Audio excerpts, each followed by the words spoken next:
This video is for 7.3 Check Understanding. So we're going to go over these problems to help us practice setting up and reading and deciding what is the part, what is the piece, what is the percent, what are we looking for, what's the total, and setting those up. So number one says, in a city election, so we have 5,000 people voted for the mayor. So 5,000 voted. If the new mayor received 60% of the votes, so 60% were for the mayor, how many people voted for the new mayor? So I'm going to start with 60% because I know 60 over 100. So now I need to think, is this 5,000 people, is that the part that voted for the mayor, or is that all of the people in the town? Because it wants to know how many voted for the mayor. The new mayor. 60% voted for the new mayor. And I want to know this here. I want to know 60% out of 5,000 people total voted. So this is 100% of the people that voted. What is 60% that voted for the new mayor?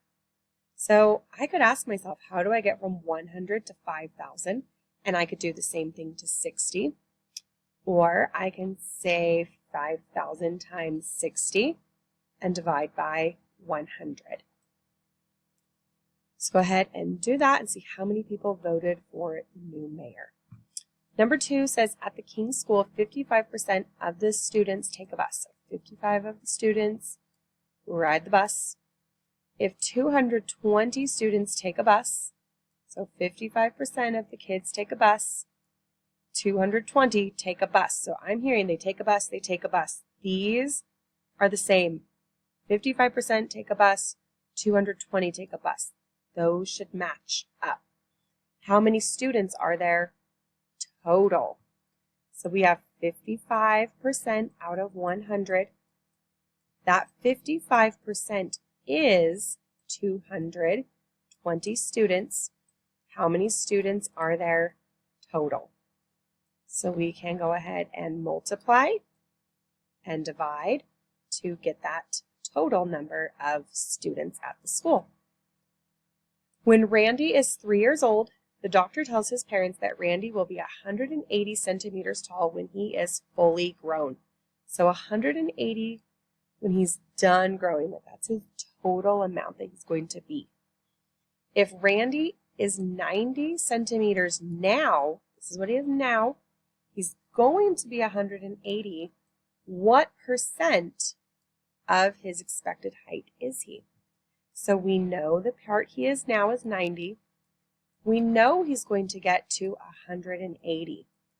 And we want to know what percent out of the 100% tall he'll be is he. So I am noticing that I can get from 180 to 90.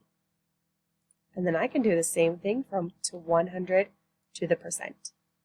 If you are not sure how these numbers connect, then let's try it a different way. So we can do 100 times 90 and divide by 180. Okay, and number 4 says, on a math test, Janice answers 85% of the questions correct. So she had 85%. She answered 17 correct. So 85 were correct, 85% was correct, 17 questions were correct. So I'm hearing those are both correct. So they should match up. How many total questions, so I kind of heard I added a word in there. How many questions are on the test in total? So we're looking for the total. So we know she had 17 questions correct. I want to know how many are on the test. We have 85%, and that's out of 100. So now I can do 17 times 100, and I can divide by 85.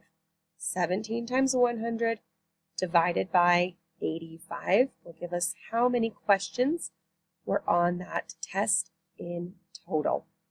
So every time, find your percent out of 100.